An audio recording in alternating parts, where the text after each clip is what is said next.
يا ربي يا الله. لا إله إلا الله، لا إله إلا الله، لا إله إلا الله، محمد رسول الله، محمد رسول الله. بسم الله الرحمن الرحيم. الحمد لله رب العالمين، وصلى الله وسلم وبارك على عبده ورسوله الأمين نبينا محمد وعلى آله وصحبه أجمعين. Dear brothers and sisters in Islam, Assalamu alaikum wa rahmatullahi wa barakatuh. Hadith number 35 in our series of Al-Arba'in al-Nawawiyah is quite long, however it is filled with beautiful lessons. And the hadith was narrated by Abu Hurairah, may Allah be pleased with him.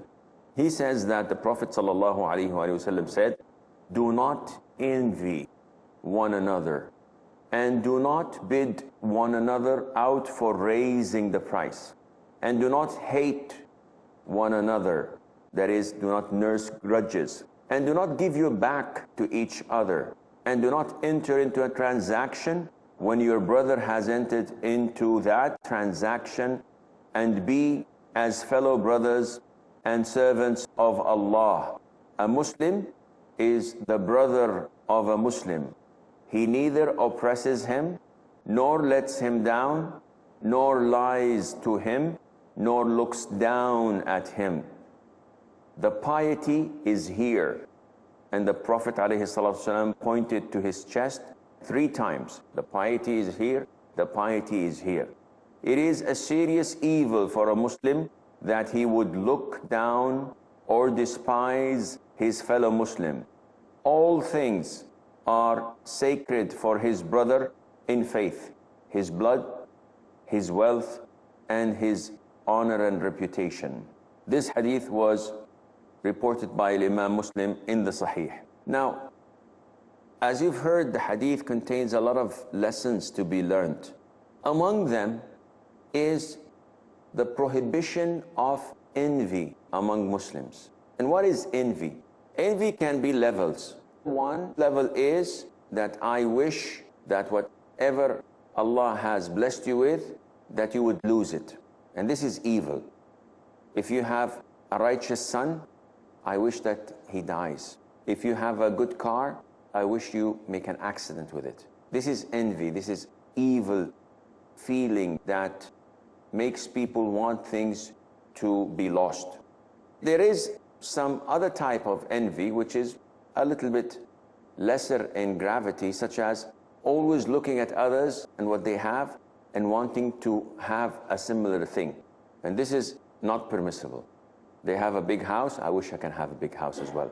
This is not permissible except in 2 types, and that is if someone has knowledge of the Quran and of the Sunnah, and he's teaching people and acting upon it, or when someone has wealth and money and he's spending it in the cause of Allah and in means of charity as well.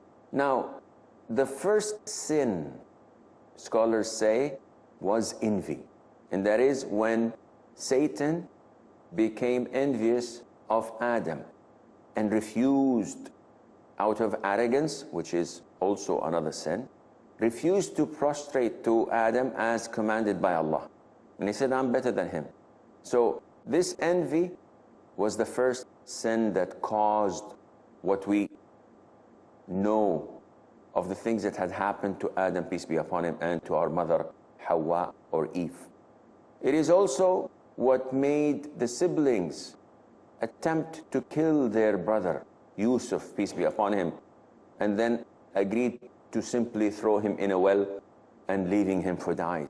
This sin is the same sin that made the sibling actually kill his brother, as in the story of the sons of Adam, and so on. And that is why the Prophet tells us, do not envy one another, because leads to hatred and holding grudges against Muslims. And this is why the Prophet also mentioned another thing that causes hatred among the Muslims, which is Najash. And najash in Arabic means that you bid over something without any interest in buying it, just simply to fool other Muslims.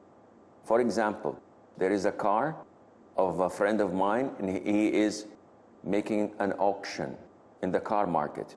So people gather, 10,000, 15,000, 20,000. The car costs actually not more than 20,000. And I see the people, so I agree with 4 or 5 others to raise the price. So 20,000, 20,000, and I say 21. And another poor person thinks that the car is worth more if I'm bidding. So he says 22.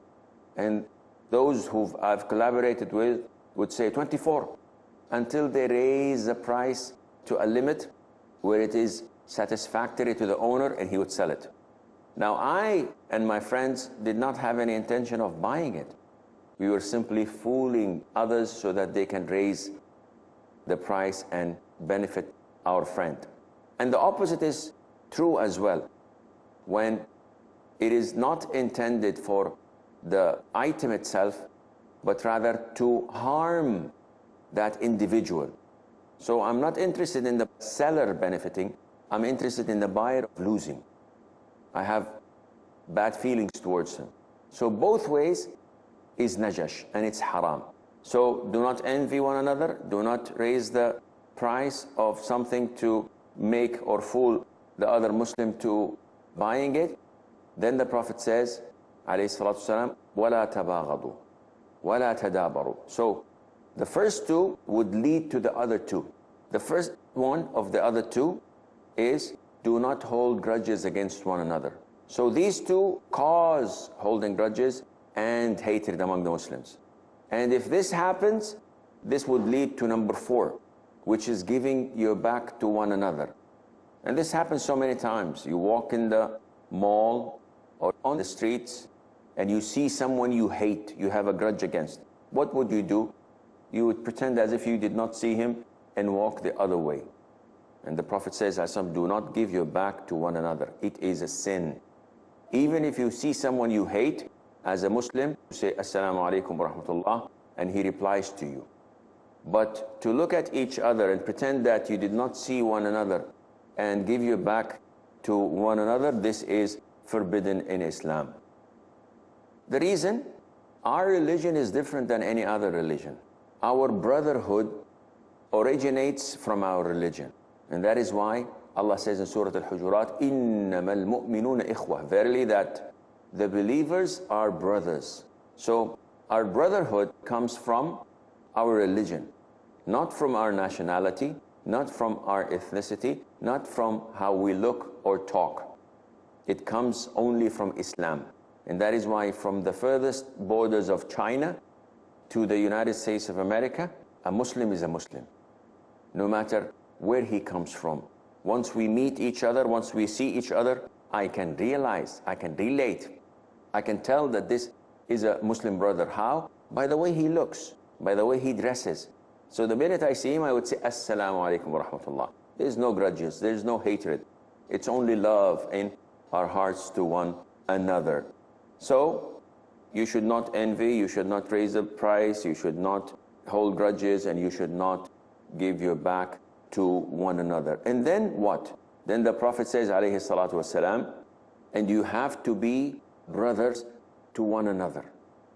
You have to be servants of Allah and brothers to one another. And then the Prophet goes to say, alayhi salatu wasalam, a brother to a brother, there are obligations and there are rights. So what are my obligations towards my brother? He's my brother. What are my obligations? The Prophet says, alayhi salatu wasalam, he should not oppress him. So the first right of your brother is that you do not have any kind of wrongdoing or dhulm against him. And we spoke about injustice and fairness before. And we spoke about the fact that the Prophet said, alayhi salatu wasalam, Allah the Almighty said, I have made injustice prohibited upon myself. Allah Azza wa Jal has made injustice prohibited upon himself, and he made it forbidden among us. So we should not have any kind of oppression or injustice against one another. So the Prophet ﷺ is highlighting it again. The Muslim is the brother of a Muslim. He does not oppress him. And that is why the Prophet said ﷺ in another hadith that a person must help his brother whether he is a wrongdoer or he's being done wrong to. So whether the Muslim is an oppressor or a victim, you should help him. Now the companion said, "O Prophet of Allah, if he were a victim, this is understandable. I know how to help him. But how do I help him when he's the oppressor?" The Prophet says, alayhi salatu wasalam, you prevent him from oppressing others. And this is beautifully stated. So many times when someone is oppressed, we rush to the rescue. And I say so many times.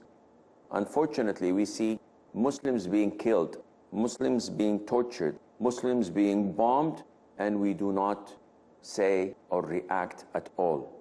Why? It's another country. Muslims are not like that. They are one unit. They are like a brick wall. Each one of us is a brick. A brick next to another make a wall. So the Prophet tells us ﷺ that not only if he's a victim, even if he's the oppressor.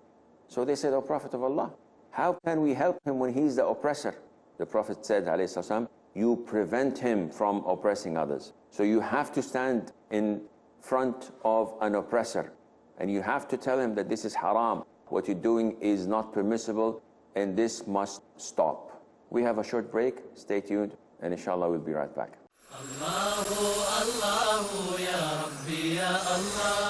Assalamu alaikum wa rahmatullahi wa barakatuh. This is your brother in Islam, Mamdouh Muhammad.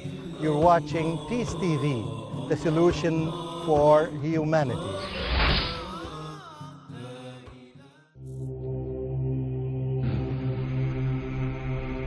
Explore the wisdom and balance of Islamic law, and the genius of Muslim jurists who distilled the essence of the law into short statements of potent meaning. So join me, Riaz Ansari, for a survey of Islamic legal maxims.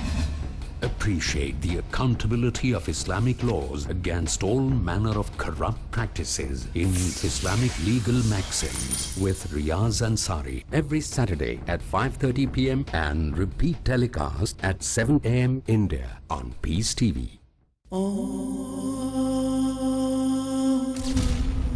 We are not addicted to dawah. Addiction implies a short-term fix. One doesn't need to get into the zone to talk about Islam.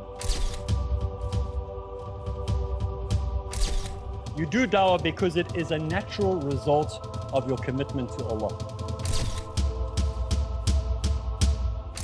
If you don't talk, people are going to walk.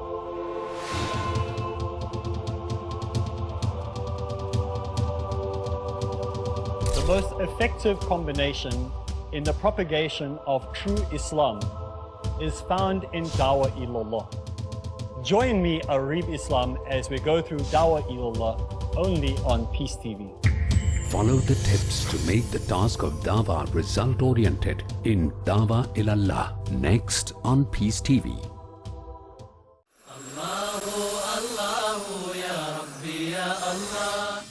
Assalamu alaikum and welcome back. So the Prophet ﷺ is using 4 words. A Muslim is the brother of a Muslim. He does not oppress him. He does not let him down. He does not lie to him, and he does not look down at him. Oppression is completely forbidden in Islam. And there are 3 types of oppression. Either you oppress a brother deliberately, and this is totally prohibited.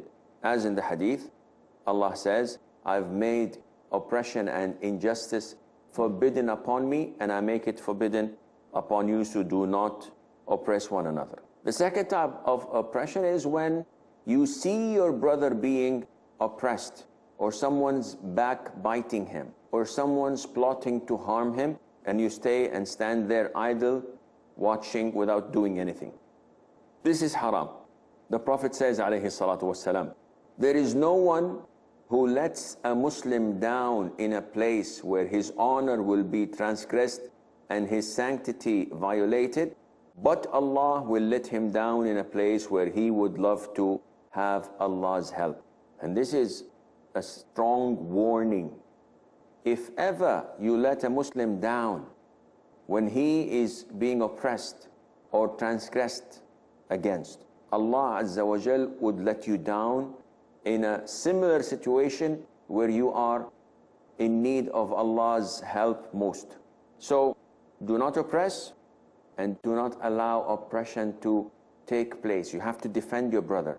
So many times we sit and we hear people talk about our brothers in a negative way, backbite them, say bad things about them, and the least we do is we do not talk, we do not comment. Sometimes we, out of courtesy, smile. Sometimes we contribute to say, yes, and he did this and that as well. All of this falls under the prohibition of the Prophet ﷺ when he tells us that we should not do this. We should not lie to our Muslim brothers. And a Muslim does not lie. He always says the truth, even if the consequences are against him. He says the truth for the sake of Allah, trusting and believing and relying on Allah, depending on Allah to make a way out for him because of his truth. And this is what happened with Ka'b ibn Malik, may Allah be pleased with him, and the two other companions who witnessed Badr. When the three of them did not go out with the Prophet ﷺ when he marched to Tabuk. And when the Prophet came back ﷺ, all the hypocrites came and they started giving excuses, lame excuses. And the Prophet ﷺ accepted that because they're hypocrites and they're saying something and only Allah knows what's in their hearts. But when Ka'b ibn Malik, the poet of the Prophet ﷺ, came and the Prophet asked him, why didn't you come, Ka'b? Ka'b said, I know, I am a person who has eloquent speech. If I say something, you will believe me. But Allah Azza wa Jal knows what's in my heart, and I will be exposed and then doomed in hell with the hypocrites. So I will not beat around the bush. I don't have any excuse. So he said the truth. And the consequences were to be boycotted by all the Muslims, including his wife, for 50 days. The Prophet forbade anyone to speak to him. Imagine being in a prison where you are neglected and no one even looks at you or talks with you. A whole town, nobody is talking to you. Yet he was patient and tolerant because he did this for the sake of Allah. After 50 days, Allah revealed the verses of the Quran in Surah At-Tawbah. Ya ayyuhalladhina amanu ittaqullaha wa kunu ma'as sadiqin. O you who believe, fear Allah and be among the one who say the truth. So truth pays, and lies doom people and set them to hellfire. So a believer does not oppress a Muslim. He does not let him down. He does not lie upon him, and he does not look down at him. And this happens in a lot of places, unfortunately. Some Muslims think that they are a better race than other Muslims. So if you come from this country, and it's a rich country, you look at those who come from a poor country as being deprived, as being ignorant, as being nothing. And this shows that those with such arrogance will end up in hell even if they're Muslims. The Prophet said, ﷺ, and the hadith is in the Sahih, that the one who has in his heart an ant weight of arrogance, mithqalu dharrah, an ant. How heavy is an ant? Put it on a scale. Nothing. But whoever has the weight of this ant of arrogance in his heart will not be admitted to Jannah. How dare you look down at people? Was it your choice to be born in such a country? Was it your choice to be born to rich parents? This is all the blessings of Allah, and Allah was testing you, and apparently you failed the test. So looking down at Muslims is something that is unacceptable. And after saying that, the Prophet says, ﷺ, piety, taqwa, the fear of Allah is in here. And he points out 3 times to that fact. Why? Because what prevents you from oppressing, from looking down, from lying, from letting a Muslim down, what prevents you from all of this is your piety, your righteousness, the fear of Allah, the Almighty, Azza wa Jal.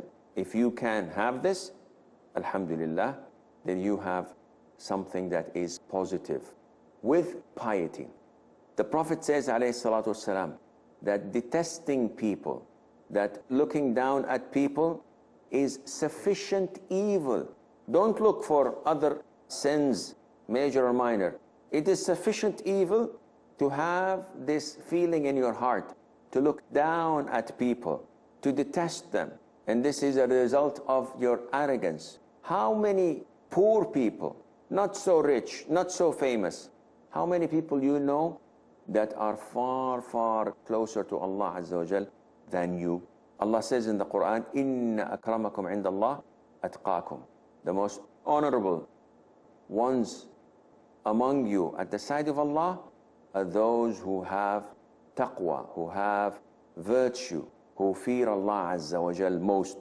Not those who are rich, not those who are powerful, not those who are influential. And that is why the Prophet is telling us that, listen, if your hearts were good and intact, if your hearts were pure, this would affect your whole body. As in the hadith we studied earlier, that in the body there's a morsel of flesh. If it is good and intact, the whole body would be good and intact. And that is an indication to us. Whenever we feel arrogant, whenever we feel that we are more important than others, to be careful, because it is sufficient. It is serious evil for a Muslim that he would look down or despise his fellow Muslim. Allah does not look at your bodies nor your wealth. Allah looks at your hearts and your deeds. And this is why we have to work hard on purifying our hearts. And detesting people would usually lead to something else. And why would you, to begin with, detest or despise people? Why would you think that you're better than them? It was not your choice to be born to a rich family, or in a rich country, or to have a good lineage. This is not your choice. Nobody came to me before I was born, would you like to be this or that? Allah made me like this. However, if you recognize your origin, your present, and your future, you would never feel that arrogant. A man once stepped on the cloak of a rich person while doing tawaf. And the rich person felt a little bit agitated. And he looked at this man and said, "Are you blind? Don't you know who I am?" And this man said immediately, "Yes, I know who you are. Your beginning was a neglected sperm. Your end, when you die, is a rotten corpse. And at the moment, in your belly, there is dung and filth." Look at this description. And the man looked down and said, "By Allah, you know me. What you've said is true."